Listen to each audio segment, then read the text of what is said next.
भगवद गीता एक बड़ा ही विलक्षण अलौकिक ग्रंथ है।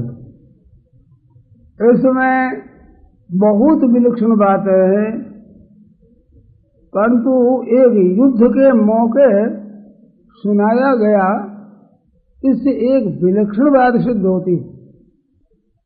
आपके व्यवहार का कोई सा ही काम हो, युद्ध से बढ़कर कोई घोर कर्म नहीं है। ऐसे घोर कर्म करते हुए भी परमात्म तत्व की प्राप्ति कर सकते हैं। तो गृहस्थ का धंधा काम आदि ये परमात्मा की प्राप्ति में बाधक नहीं है। इस बात को आप ध्यान से सुने। थोड़ा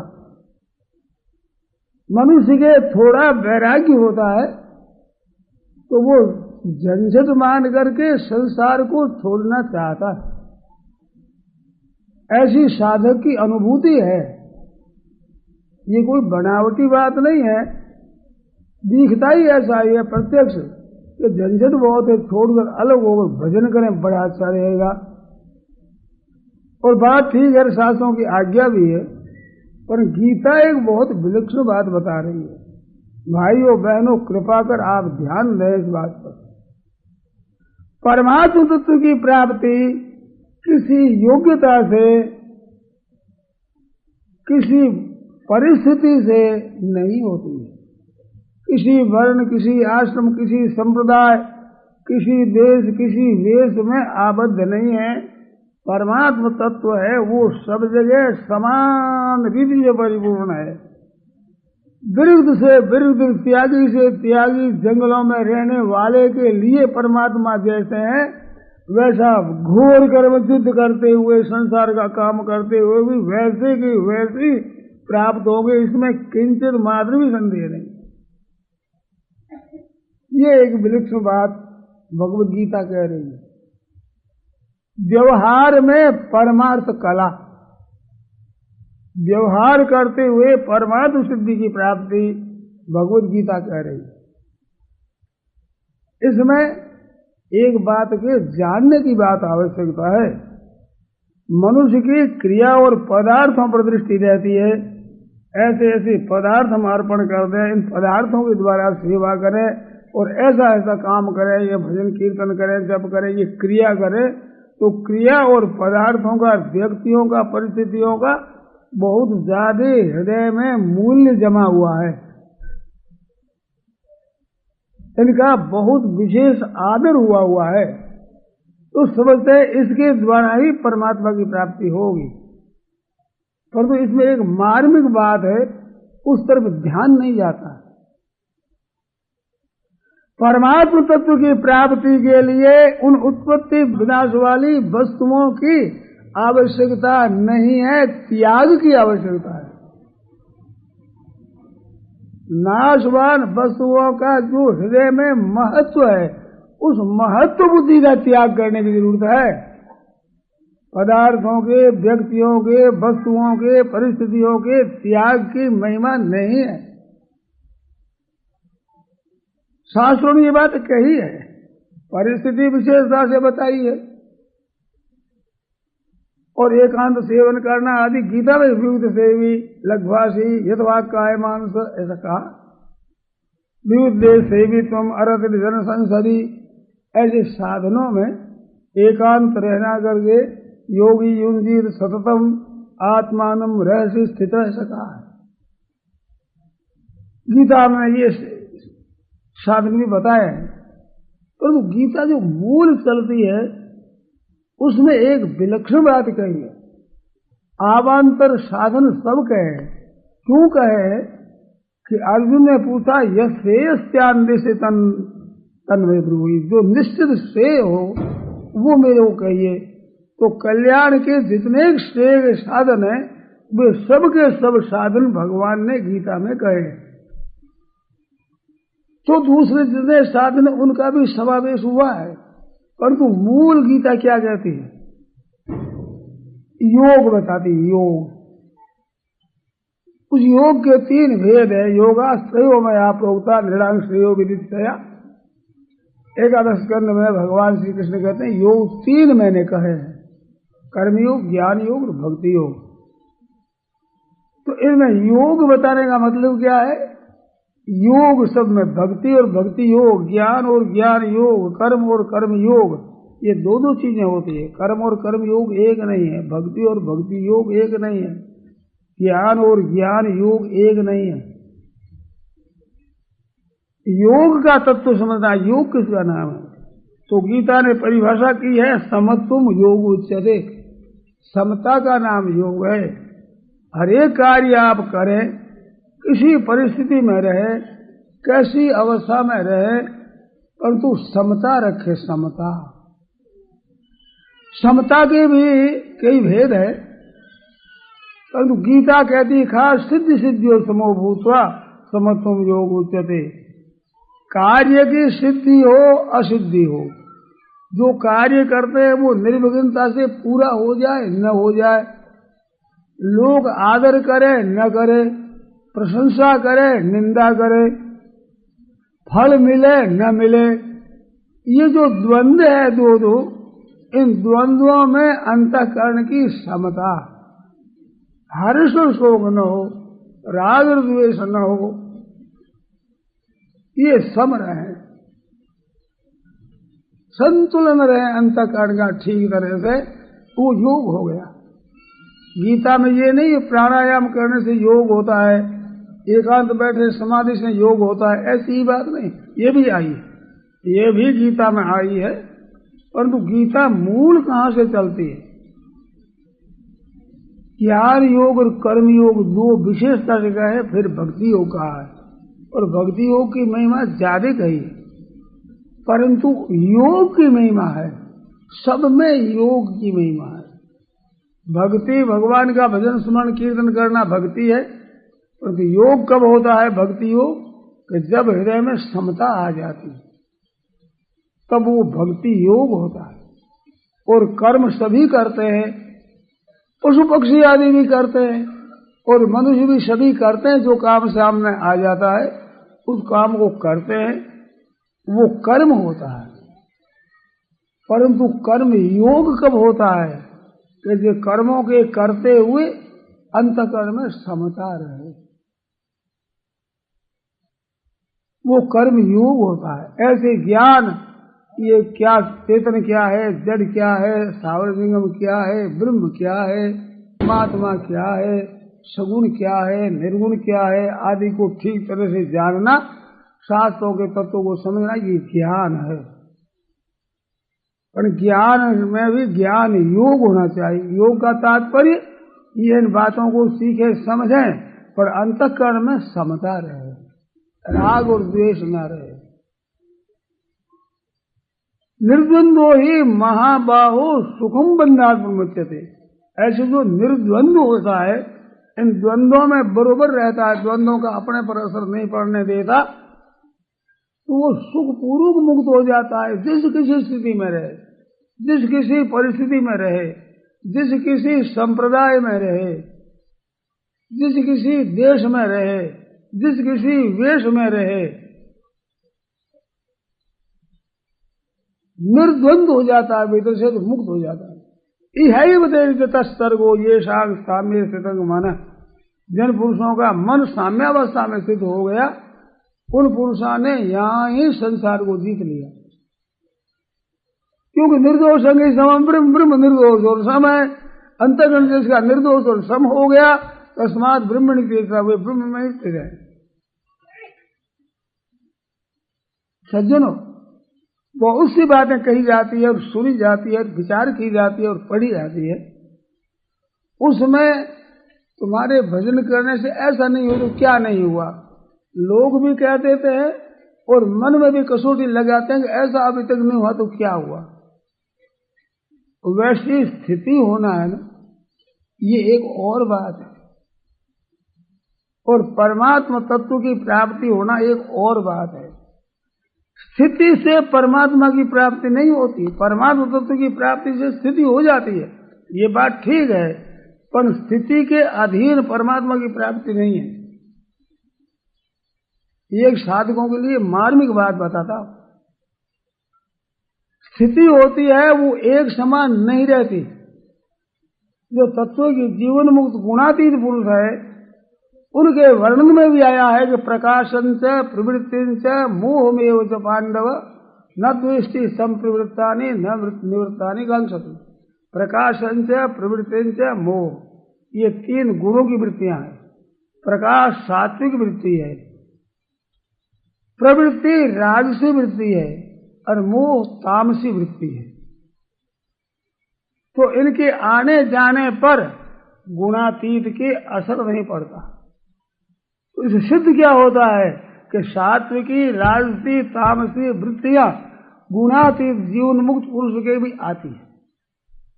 नहीं तो कैसे कहा प्रकाशंच प्रवृत्तिंच मोहमेव च पांडव न द्वेष्टि संप्रवृत्तानि। ये आ जाए तो द्वेष नहीं करता, और ये चली जाए तो इसकी इच्छा नहीं करता कि प्रकाश आवे, प्रवृत्ति आवे, मोह आवे, इच्छा नहीं करता। मैं थोड़े से में एक बात कह देता हूं, बड़ी मार में। तो मनुष्य की जो दशा है, ये दशा स्थिति नहीं है, वास्तविक प्राप्ति नहीं है। दशा बदलती रहती है। सूर्य की 3 दशा होत एक दिन में। सुबह उदय होते समय और तरह का होता है सूरज, मध्याह्न के समय सूर्य और तरह का होता है, अस्त होते सूर्य और तरह का होता है। एक दिन में सूर्य की भी 3 दशा होती है। ऐसे जीवों की दशा बदलती रहती है। कभी गर्मी आती है, कभी ठंडी आती है, कभी वर्षा आती है, कभी हवा चलती है, कभी बड़ी गर्मी ऐसी होती है, हवा बहुत कम। ये दशा बदलती है। ऐसे अंतःकरण की दशा बदलती है, अवस्था बनती है, बाल्य अवस्था, जवान अवस्था, वृद्धावस्था।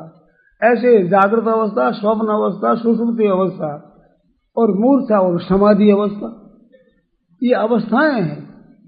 तत्व सज्जनों अवस्थाओं से अतीत है, अवस्थाओं में बंधा हुआ नहीं।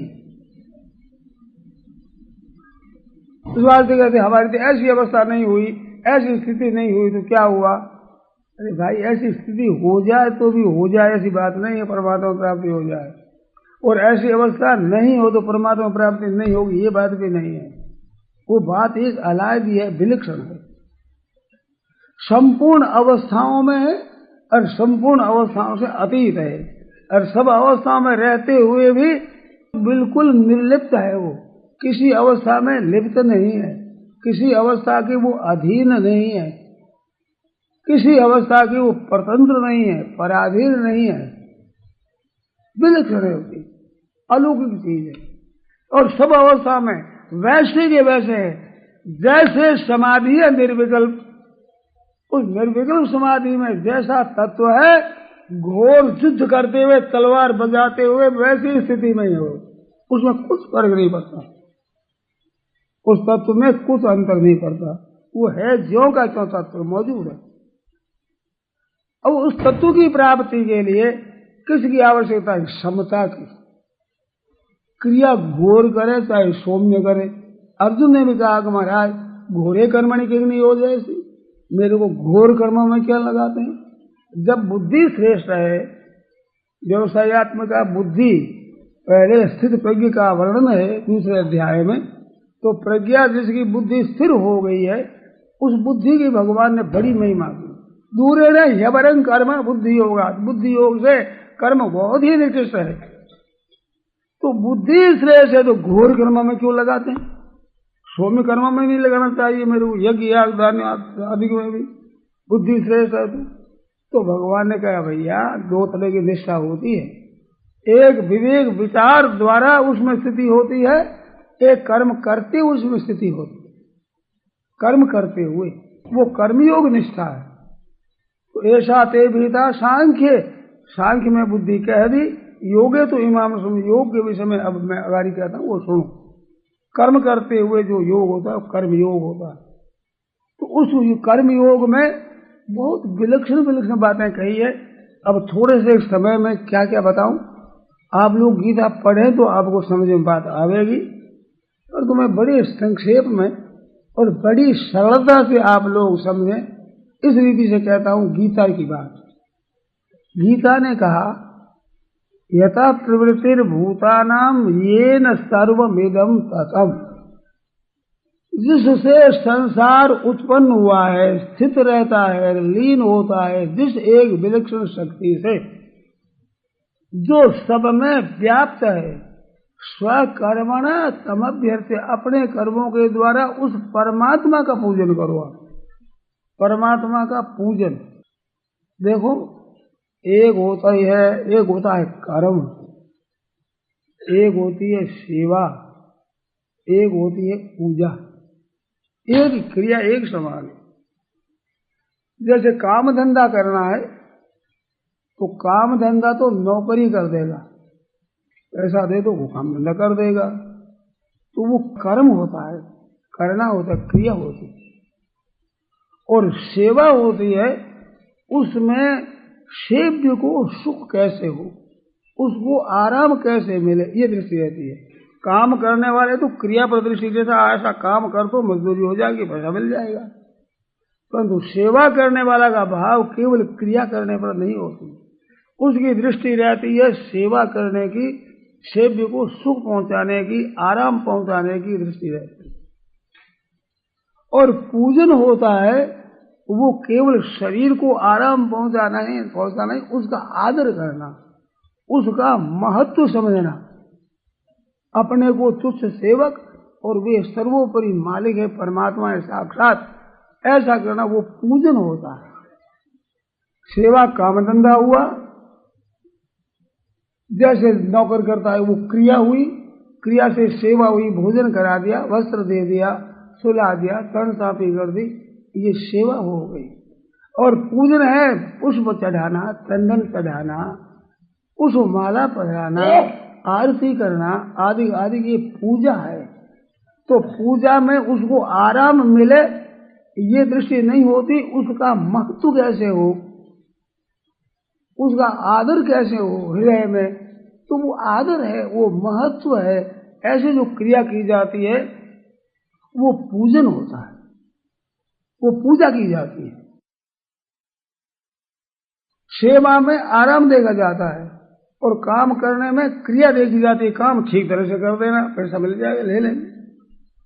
तो कर्म और सेवा और पूजा तीन है। अगर परमात्म तत्व की प्राप्ति जल्दी से जल्दी आप चाहते हैं तो उसके लिए आपको एक बात सीखना होगा। गृहस्थ में रहते हुए, साधु होते हुए, किसी वर्ण, किसी आश्रम में और किसी संप्रदाय में रहते हुए उस विद्या को आप सीख लें। हर एक काम किया जाता है, उसका तरीका और उसकी विद्या को भी जानना चाहिए और उसके अनुसार करना चाहिए। इन दोनों के बिना काम नहीं होता। मैंने बहुत बार कहा है कि जैसे रसोई बनाना आता है पर बनाते नहीं तो रसोई बनती नहीं, और रसोई बनाना आता नहीं शुरू कर दिया तो अच्छी रसोई नहीं बनेगी। दोनों बातें होगी तब होगा। केवल जानने मात्र से रसोई नहीं बनती और केवल करने मात्र से नहीं बनती। करने की विद्या भी और किया जाए तो ये कर्म योग की बात है। परमात्मा तो जानने मात्र से उद्धार हो जाता है, भक्ति मानने मात्र से उद्धार हो जाता है। मन कर्म योग में कर्म करने से होती, तो कर्म का योग कब हो? समता के साथ। वो समता के साथ कैसे हो, उसकी तरकीब समझी जाए तो तरकीब में बढ़िया से बढ़िया तरकीब है स्वकर्मणा तमभ्यर्च्य। साधारण रीति से कर्म करना वो भी कर्म है, अपने में समता रहे तो कर्म योग हो जाता है। पर कर्म योग के द्वारा पूजन किया जाए भगवान का, ये बहुत विलक्षण है। योगी नाम भी सर्वेशाम मदगते नान्तरात्मना श्रद्धावान भजते यो माम समय युक्त तमो मत। वो युक्त तम है, युक्त तो योगी मात्र होता है, वो युक्त तम है, सर्वश्रेष्ठ योगी। अपने जैसे शरीर की स्थिति है तो अब शरीर में किसी अंग में भी हम पीड़ा नहीं चाहते, संपूर्ण अंगों में हम आराम चाहते हैं। ऐसे सब संसार मात्र में किसी में ही पीड़ा किंचित मात्र न हो, सबको आराम पहुंचे, ऐसे सुख दुख को जो शरीर के समान समझता है वो परम योगी माना गया।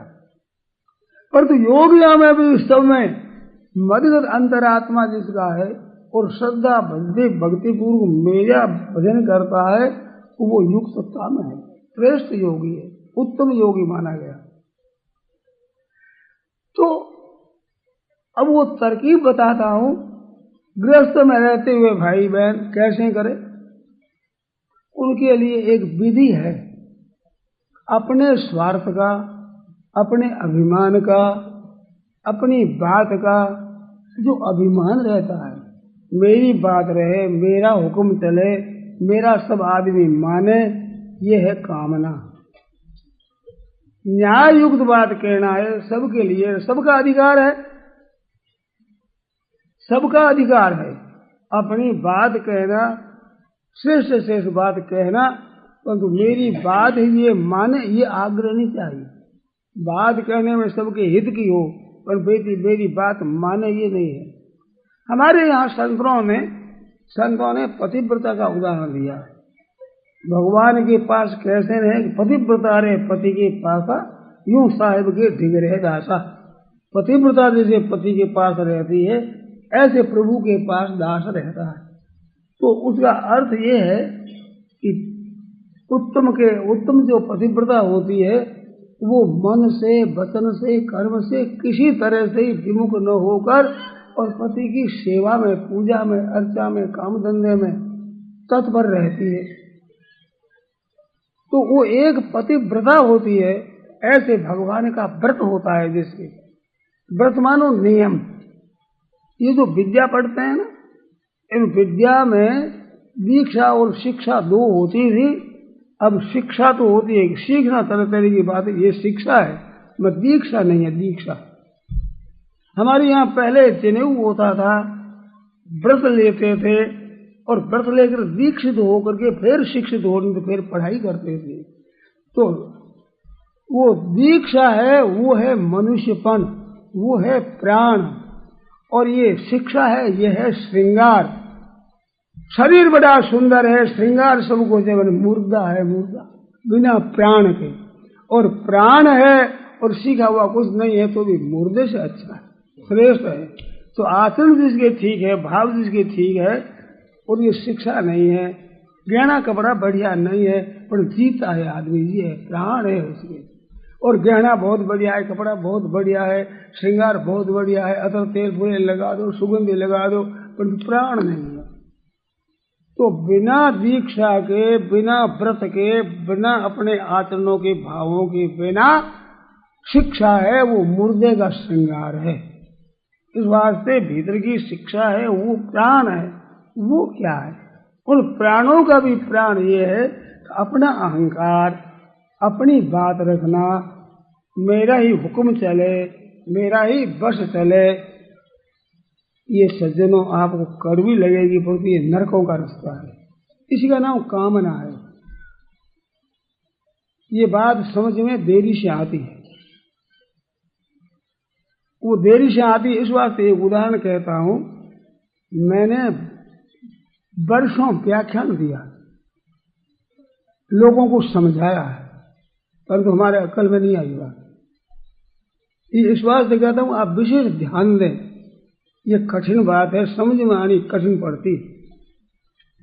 कामना धन की कामना ना हो, मान की कामना ना हो, बढ़ाई की कामना ना हो, आराम की कामना ना हो, सुख की कामना ना हो। ये कामना के त्याग की बात हमने सुनी और कही और समझाई, लिखी। परंतु कामना क्या है कि मेरे मन की बात होनी चाहिए, ये है कामना। हमारे मन की बात होती खुशी होते हैं, और हमारे मन की बात नहीं होती दुखी हो जाते हैं। ये कामना है, असली कामना का स्वरूप है। उसे लाभ होगा कि नुकसान होगा, इस बात की तरफ ध्यान नहीं होगा।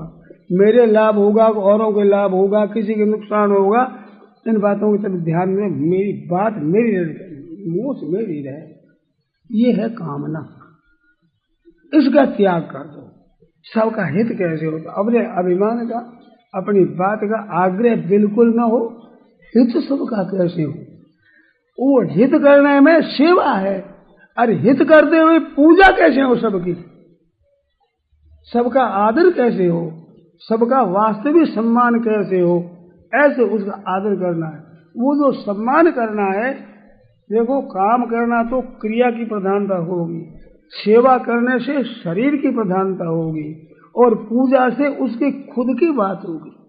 खुद जो स्वयं है उसकी सेवा पूजा होगी। आराम सही को मिलेगा, काम धंधा व्यवहार होगा, तो उसका आदर हो, महत्व बुद्धि उसमें हो, तब वो होती है पूजा। तो आप जहां जिस घर में जहां रहते हैं, भाई बहन अपने को पूजक माने, मैं तो हूं पूजा करने वाली या तो पूजा करने वाला, और हमारे सिवाय सब के सब पूज्य है, आदरणीय है। उसमें वेश में भी हमारे से बड़े भी हो सकते हैं, समान अवस्था वाले भी हो सकते हैं, छोटी अवस्था वाले भी हो सकते हैं, क्योंकि परिवार में अपने माता पिता है, सास ससुर आदि बड़े हैं, हमारे भाई बंधु कुटुंब है, देरानी जेठानी है आदि की हमारे समान है, और छोटे बाल बच्चे हैं ये छोटे हैं। ये व्यवहार तो रखना है बड़े का, समान का, छोटे का, परंतु हृदय में पूज्य बुद्धि वही रखनी है जो बड़ों में है, जो समान में है, जो हमारे से छोटे हैं, उनमें परमात्मा एक है। ईश्वर सर्वभूतानां हृदय से तिष्ठति, सर्वभूतानां लिखा है, प्राणियों के भीतर एक परमात्मा है। ऐसे नहीं मनुष्यों में है, ब्राह्मणों में है, साधुओं में है, पुरुषों में है, प्राणी मात्र। ये वृक्ष है, दूब है, घास है, पौधे हैं, ये भी प्राणी है, ये स्थावर प्राणी है, चलने फिरने वाले पशु पक्षी आदि की जंगम प्राणी है, मनुष्य जंगम प्राणी है। तो प्राणी मात्र के हृदय में परमात्मा विराजमान है, तो परमात्मा का लक्ष्य रख करके किया जाता है वो पूजन होता है। शरीर को लक्ष्य भी आराम दिया जो सेवा होती है, और काम धंधा कर देना क्रिया होती है। तो अपने कर्मों के द्वारा उस परमात्मा का पूजन करें। किसका? जो कि परमात्मा सब में परिपूर्ण है। अपना काम रूपी पुष्प बनावे, अपना धंधा है वो फूल है। जैसे बहनों माताएं रसोई बनाती है, तो रसोई बनाते हुए भाव चाहिए कि भाई जितने घर के वे सब के सब आदरणीय पूजनीय है, सब में परमात्मा विराजमान है। बड़ों में भी, समान अवस्था वालों में भी, छोटे बालकों में भी परमात्मा छोटा बड़ा नहीं, वो एक रूप से सब में परिपूर्ण है। उस परमात्मा का पूजन करना है, इस पूजन से कल्याण होता है। और हमें पूजा करना, अपने कर्मों के द्वारा पूजा करना है। देखो रामायण में आता है, माता कौशल्या ने पूजा हेतु कीन स्नान, ठाकुर जी के भोग लगाने की वस्तु बनानी है तो माता जी ने स्नान किया। ये थोड़े भैया स्नान नहीं करते थे क्या? स्नान आदि तो होता था सदा ही, परंतु अब पूजा करनी है, पूजा के लिए पकवान बनाना है, तो पूजा हेतु कीन स्नान, स्नान करके पकवान बनाए। तो स्नान की क्या जरूरत है कि रामलला जो दूध पीता है तो जूठन हो गया ना अंग हमारा, ये जूठन हो गया तो ठाकुर जी का प्रसाद कैसे बनाऊं? तो स्नान कर शुद्ध होकर ठाकुर जी का प्राण कहा है। पूजा करने का भाव आते ही अपने में शुद्धि करनी नहीं पड़ती, स्वाभाविक पूजा की तैयारी में शुद्ध पवित्रता आ ही जाती है। हृदय की पवित्रता आ जाती है, बाहर की पवित्रता आ जाती है, वो पवित्रता आती है। उस पवित्रता से भगवान का पूजन करना है। अब पूजन के लिए रसोई बनाई माता जी ने, रसोई बनाई और भगवान के लगाया भोग, भोग लगाया, आंखें मीच करके लगाया भोग, तो राम लला बैठा पूजन कर रहा, पूरी वजह से जूठन कर दिया, राम लला ने जूठन कर दिया। तो जाकर वहां देखा, उसको स्नान करा, श्रृंगार करा, कपड़ा पहना कर ठीक तरह से सुलाया, बेटा सो जा, सो ऐसे सुलाया। यहाँ आते तो भोजन करता है, वहां जाकर देखा तो वहां देख सूता हो, वो तो वैसे ही सोता है जैसे माँ ने सुला दिया था वैसे ही सोता है। यहाँ महाराज भोजन करते हैं, तो भोजन करते देखा तो बड़ा आश्चर्य आया, मति भ्रम हो गया, क्या बात है भाई। यहाँ वहां दो बालक देखा, दो बालक देखते, एक यहाँ एक वहां। तो यहाँ कहा कि जहाँ कौशल्या जी है वो तो यहाँ है, और जहाँ कौशल्या जी नहीं वो वहां है। गोस्वामी महाराज ने यहाँ वहां का बड़ा ख्याल रखा है।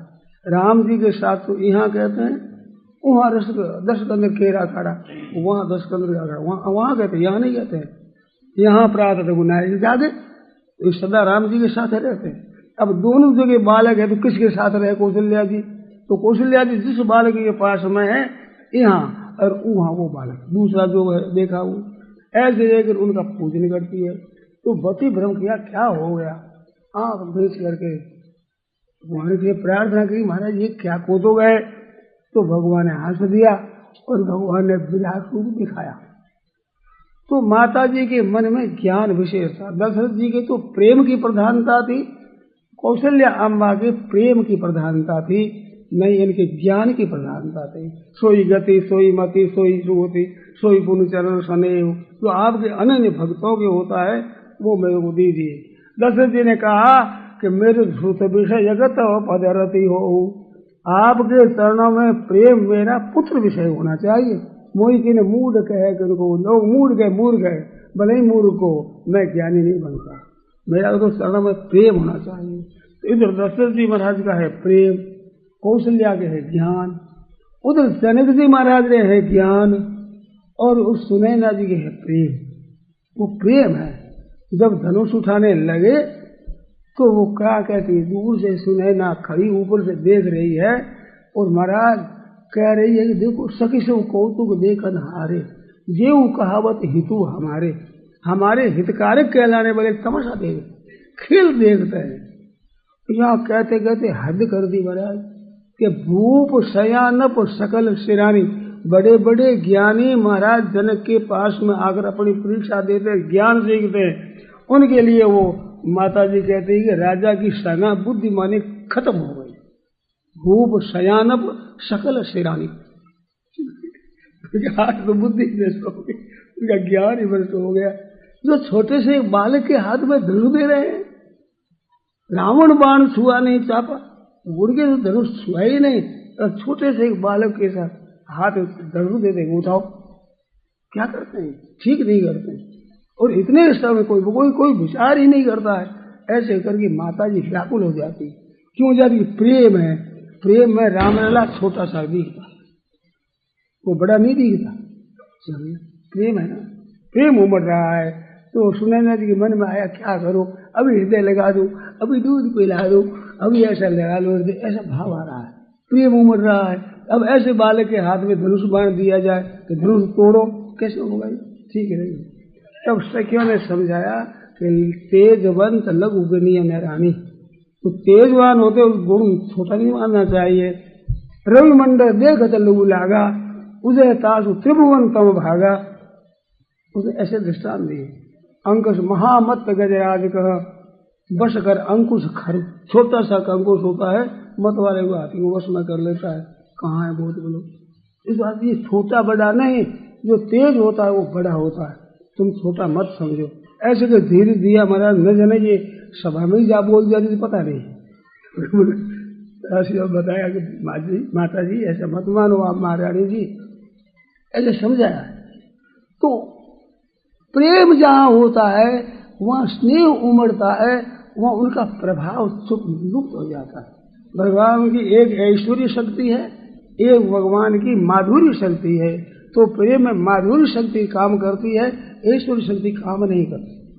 उनका जो ईश्वर पना बड़ा भारी पना है, ये प्रेम का अगर लुप्त हो जाता, छिप जाता है, कुछ काम नहीं करता। अरे ऐश्वर्य आता है तो प्रेम वैसा नहीं उमड़ता। जैसा ऐश्वर्य के बिना जो प्रेम होता है वैसा प्रेम नहीं उमड़ता। प्रेम रहता है वहाँ, श्रद्धा प्रेम दोनों रहते हैं, पर वहाँ श्रद्धा की मुख्यता होती है। तो प्रेम आना चाहिए। अब घर में रहते हुए हम परमात्मा की प्राप्ति कैसे करें? तो भाइयों बहनों ध्यान दो कि मैं तो हूँ सेवक और ये हमारे सब है सेव्य है। ये बहनों में चाहिए कि सेविका मैं हूँ, मेरे सिवाय ये परमात्मा का स्वरूप है साक्षात। छोटे बालकों में भी, समान अवस्था वालों में, बड़ों में भी परमात्मा है। तो ये सीखना है, काम करना विद्या और एक सीखना। सीखना क्या है कि परमात्मा है, इस बात को ठीक तरह से मान लेना है। सीखना हुआ यार, काम करना है कि जो काम करना हो, भगत जो क्रिया आ जाए वो काम करना है। तो काम करना परंतु पूजा रूप से करना, काम धंधे रूप से नहीं, सेवा रूप से ही नहीं, पूजा रूप से करना। अरे काम पूजा करना है भगवान का, ऐसी पूजन बुद्धि से काम करना।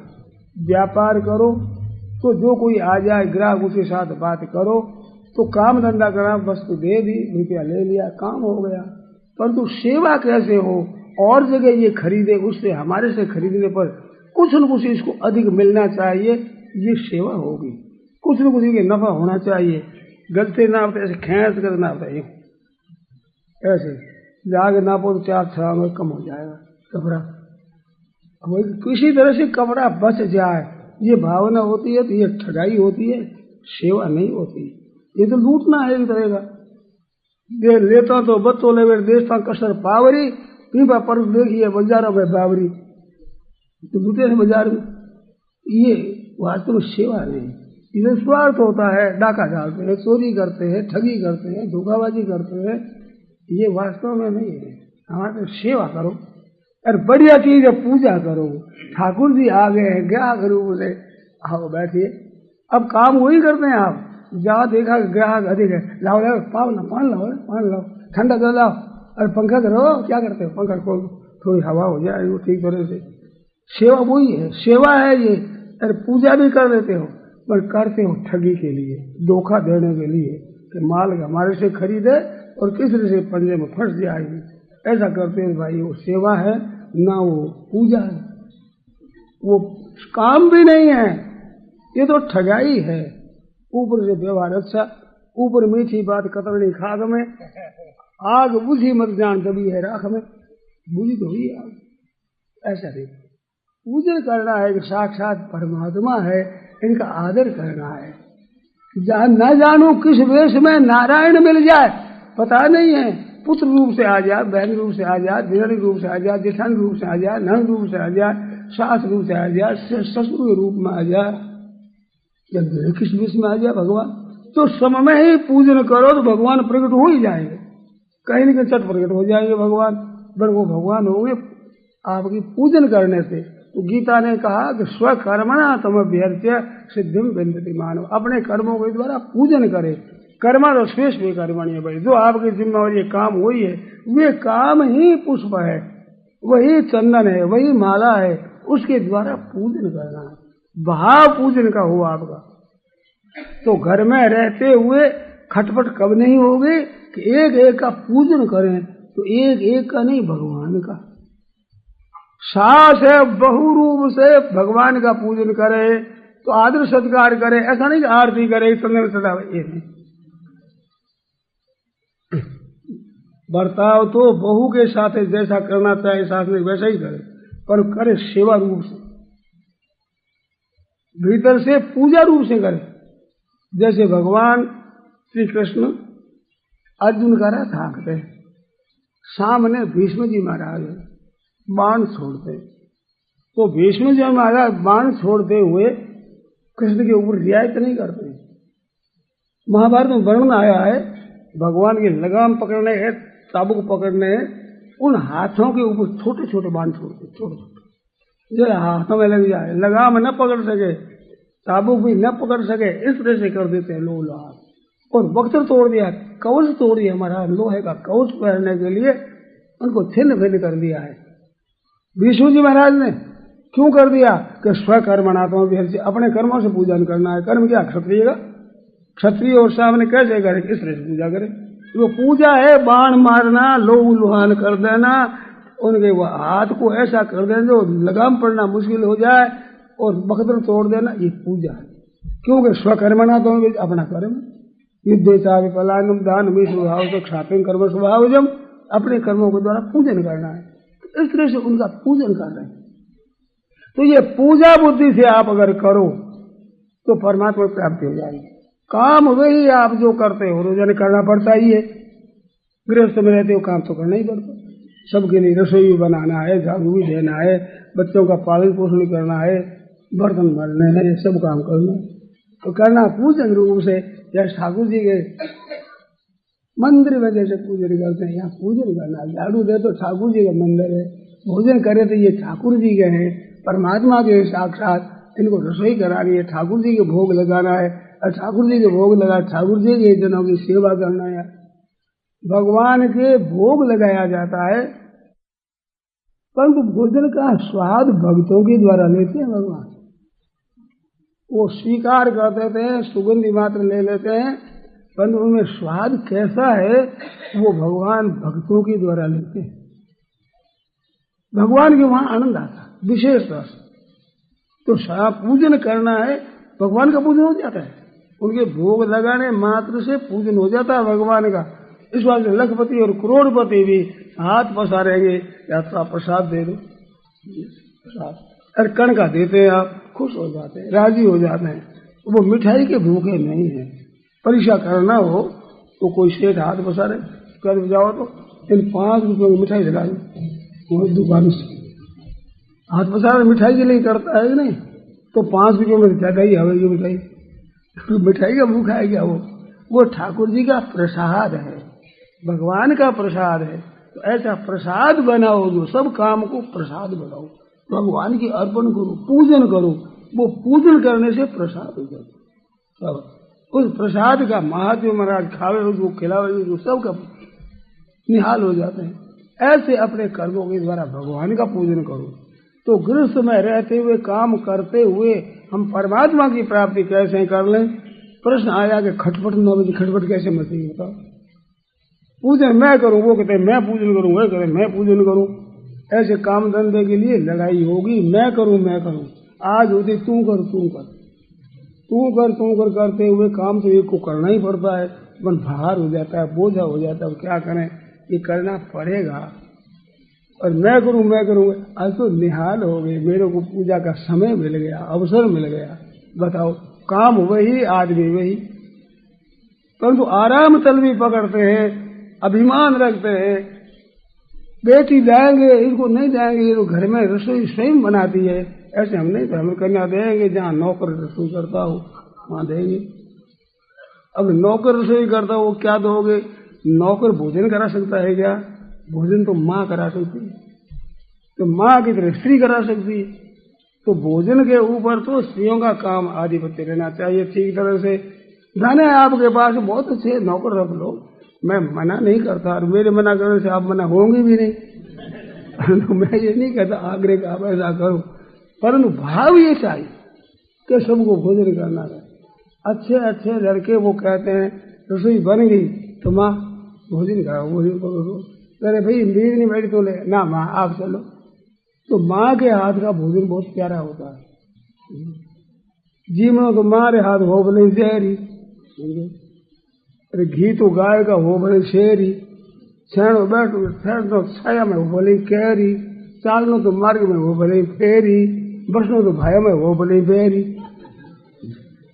माँ के हाथ से भोजन होता है, मीठा होता है, मातृ भाव होता है, वो बड़ा मीठा होता है। श्री रघुनाथ जी महाराज ने सबरी के फल खाए, वैसा उम्र भर में नहीं मिला। सबरी का जो प्रेम है, भाव है, बहुत विलक्षण है। तत्ववेता तिहु लोक में भोजन किए अपार, एक सबरी एक विदुर घर रुत पायो 2 बार। रामावतार में 1 बार भर पेट भोजन मिला ठाकुर जी, कृष्णावतार में 1 बार, विदुरा ने किया यहाँ पर। और भोजन तो सब जगह किए ही, परंतु ऐसा मिठास नहीं है, ऐसा आनंद नहीं आया। क्योंकि भोजन बढ़िया कौन सा होता है? जो कराने वाले को आनंद ज्यादा आ गया। करने वाले की अपेक्षा भोजन कराने वाले को आनंद ज्यादा, वो भोजन बढ़िया होता है। तो माँ के मन में और खा ले, थोड़ा और ले ले, बढ़िया माल ज्यादा खा लो। माँ के आज जी शोर हो गयो, छोड़ो जीव ले तो इधर माँ जी शोर हो गया। माँ भोजन तो मिलेगा, माँ तो मिले, हमारे को जी शोर है, माँ सेवा होगी, माँ की सेवा होगी, कैसी बढ़िया बात है। तो वो भोजन करता हुआ माँ की सेवा करता है, और माँ ठाकुर जी को अपने बच्चे को भोजन करता है, ठाकुर जी सेवा कर रही है। अब दोनों सेवा कर रहे हैं और दोनों पूजा कर रहे हैं, पूजन साक्षात, कितनी बढ़िया बात है। तो ये सीखो, आप घर में रहना है, वो सीखना है पहले कि अब सेवा करना है, पूजा करना है। काम धंधे से तो ऊपर उठना ही है, सेवा करो, नहीं तो पूजन करो, साक्षात पूजन। इस पूजन बुद्धि से किया जाए। काम धंधा घर का जितना काम करना हो, वक्त पर जो काम अपने ड्यूटी में आया है, अपने हिस्से में आया है, उस काम को पूजन की सामग्री बनावे। तो स्वकर्मणा तम अभ्यर्च्य, अपने कर्मों के द्वारा वो परमात्मा का पूजन करे। पूजन ठेठ परमात्मा को पहुंचता है, सेवा शरीर में पहुंचती है, और काम धंधा बाहरी व्यवहार हो, तो वो पूजन इनका हो, तो पूजन बुद्धि रखी जाए। अब इसमें अहंकार नहीं रहेगा, स्वार्थ बुद्धि नहीं रहेगी, कोई पक्षपात नहीं रहेगा। कैसे पूजन हो, कैसे उनका ठीक तरह से इस तरह से भाव करके हर एक काम करो, घर में पूजन बुद्धि से करो। तो जैसे रसोई बनाने की विद्या सीखना है, ऐसे घर में रहने की विद्या है। अब विद्या तो आप सीखे नहीं, घर में रहना शुरू कर दिया तो बढ़िया काम नहीं होगा भाई। ये जो भाई साधु बने जब कल्याण होता है, अरे कल्याण परमात्मा तो सब जगह है। क्या जंगल में भगवान रहते हैं, घर में भगवान नहीं रहते? भगवान सब जगह है, ज्यों के ज्यों है, हर एक परिस्थिति हर जगह है। आपका लक्ष्य भगवान का पूजन हो तो भगवान का पूजन हो रहा है। भीष्म जी महाराज बाण मार रहे हैं और जो भागवत में स्तुति करते हैं भीष्म जी महाराज अंत समय में, मेरे बाणों से जिनका कवच छिन्न भिन्न हो गया है, लहूलुहान हो गए, वे भगवान मेरी गति हो। जैसे चंदन चढ़ा करके, पुष्प चढ़ाकर, फूल माला पहना कर ध्यान करता है भगत, ऐसे वे बाणों से पूर्ण रूप से ध्यान करते। अंत काल में मेरे बाणों के द्वारा ऐसे चिन्ह भिन्न कवच हो गया, वो मेरी गति हो, ऐसे स्थिति है। तो पूजन किया वो, अब भगवान का ध्यान करते हैं। पूजन करने के बाद तो स्वकर्म ना, तो अपने कर्म से ही पूजन है, हमारे यही पूजन। अब अभी पूजन यही होगा। ऐसे चोर डाकू है, उसको दंड देना, अभी पूजन करना है, उसके अभी पूजन करना है। ठाकुर जी इस रूप से आए हैं तो भाई जैसे ठाकुर जी वैसे ही पुष्प चढ़ रहे हैं, वैसे ही फूल चढ़ाए जाते हैं, वैसे ही पूजन किया जाता है। अलग अलग विधियां हैं, तो इस बात कैसे किया जाए, तो दंड देना वो भी एक पूजन है। भाव पूजन का चाहिए, नीचे उतरे नहीं, पर अपने अपने कर्म से पूजन करें। तो घर में रहते हुए, जहाँ कहीं रहते हुए भगवान का पूजन करके भगवान को प्राप्त कर सकते। तो पूछा घर में रहते हुए खटपट ना बचे, खटपट कैसे बचेगी? पूजन करता एक एक का पूजन करता, आपस में खटपट होने की रीति होती है ही नहीं। काम धंधा करते हैं तो ये तू कर, ये मैं करूँ, हिस्सा होता है। और सेवा करने में मैं करूँ, वो तो मैं करूँ, पूजन में तो मेरा ही याद है, सब तरह से मेरा ही पूजन हो। वो पूजन में सेवा कराने वाला भी पूजन करता है, करने वाला भी पूजन करता है, दोनों के लिए कोई बाधा नहीं आती। अरे भाई स्त्री है, आपका भोजन बनाकर भोजन करावे तो उसके हाथ से पूजन करता भी स्त्री की सेवा है, करने हुए करते, भोजन करते हुए भी इनका पूजन है। तो भगवान विराजमान है, तो उस भगवान का कैसे प्रसाद मिले, भगवान की प्रसन्नता कैसे हो, भगवान खुश कैसे हो, इसको राजी करो भोजन करके। तो भोजन कर रहा है और पूजन कर रहा है। ये भोजन करावे उसमें पूजन नहीं, करने में भी है। अभी माँ का उदाहरण दिया, माँ खुश हो जाती, प्रसन्न हो जाती, माँ का पूजन हो गया। इस तरह से काम करते हुए आप पूजन करो। तो ये घर में रहने की विद्या है, कैसे रहे, इस रीति से रहो। गीता ये व्यवहार में परमार्थ सिखाती है, काम तो व्यवहार का सिखाती है, परमात्मा तत्व की प्राप्ति और पूजन जिससे परमात्मा तत्व की प्राप्ति होती है। अब इसमें कोई शंका हो तो पूछो, इधर समय हो गया है, इधर शंका पूछो, संदेह हो तो पूछो। नारायण नारायण नारायण नारायण नारायण, राम सीता राम सीता राम, जय सीता राम जय सीता राम,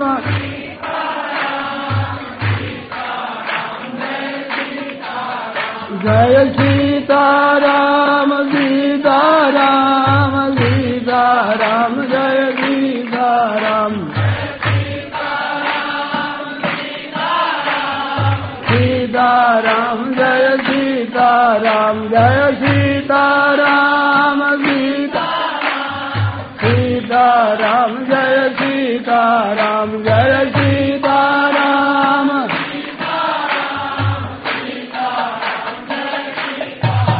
जय सीता राम सीता राम सीता राम, जय सीता राम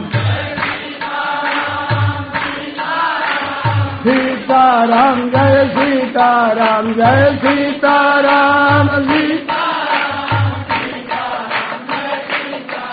जय सीता राम सीता राम, सीता राम सीता राम,